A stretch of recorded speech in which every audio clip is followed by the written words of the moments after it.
चींटी और हाथी की यह कहानी हमें यह समझने का संदेश देती है कि जीवन में कभी भी किसी को छोटा नहीं समझना चाहिए, क्योंकि हर किसी की अपनी विशेषताएं होती हैं। तो चलिए हम इस कहानी को विस्तार से जानते हैं। एक घने जंगल में एक विशालकाय हाथी रहता था।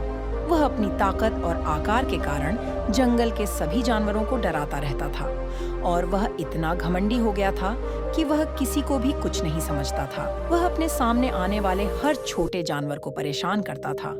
उसकी ताकत और बड़े आकार की वजह से उसे कोई भी चुनौती नहीं दे सकता था। वह जानवरों पर अपने भारी पैरों से चलने की धमकी देता और उन्हें डराता।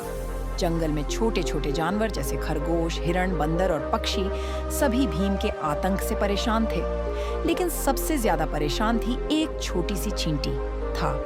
वह बहुत ही मेहनती और साहसी थी, लेकिन हाथी के कारण उसे हर दिन संघर्ष करना पड़ता था। हाथी अपने भारी पैरों से कई बार चींटियों की बस्ती को रौंद डालता था, जिससे चींटियों को नई बस्ती बनानी पड़ती थी। एक दिन जब हाथी ने चींटियों की बस्ती को फिर से नष्ट कर दिया तो चींटी बहुत क्रोधित हो गई। उसने सोचा, यह हाथी बहुत अत्याचारी हो गया है। इसका घमंड इसे एक दिन बर्बाद कर देगा। लेकिन कब तक हम इसे सहन करेंगे? हमें इसके खिलाफ कुछ करना होगा। चींटी ने अपने साथी चींटियों से कहा, हम छोटे हैं, परंतु अगर हम एकजुट हो जाएं, तो किसी भी बड़े दुश्मन को हरा सकते हैं। चींटियों ने पहले तो संदेह किया, लेकिन फिर चिट्टी की हिम्मत देखकर वे उसके साथ हो गईं। चिट्टी ने अपने दोस्तों के साथ मिलकर एक योजना बनाई। वह जानती थी कि हाथी का शरीर बहुत बड़ा है, लेकिन उसकी सबसे कमजोर जगह उसकी सूंड है। सूंड में प्रवेश करने पर हाथी को परेशान किया जा सकता है। यह वही जगह थी जहां से वह उसे हराने का निर्णय लेती है। चिट्टी ने तय किया कि वह एक दिन हाथी की सूंड में जाकर उसे सबक सिखाए। कुछ दिनों बाद जब हाथी नदी में पानी पीने के लिए जा रहा था, तब चिट्टी ने अवसर का लाभ उठाया। वह चुपचाप हाथी की सूंड के पास गई और धीरे धीरे उसकी सूंड के अंदर घुस गई। हाथी को यह पता भी नहीं चला कि उसके अंदर एक छोटी सी चींटी घुस चुकी है। जैसे ही चिट्टी ने हाथी की सूंड के अंदर जाकर उसे काटना शुरू किया, हाथी जोर जोर से चिल्लाने लगा। वह दर्द से कराह उठा और अपनी सूंड को हिलाने लगा। उसे समझ नहीं आ रहा था कि उसकी सूंड में क्या हो रहा है।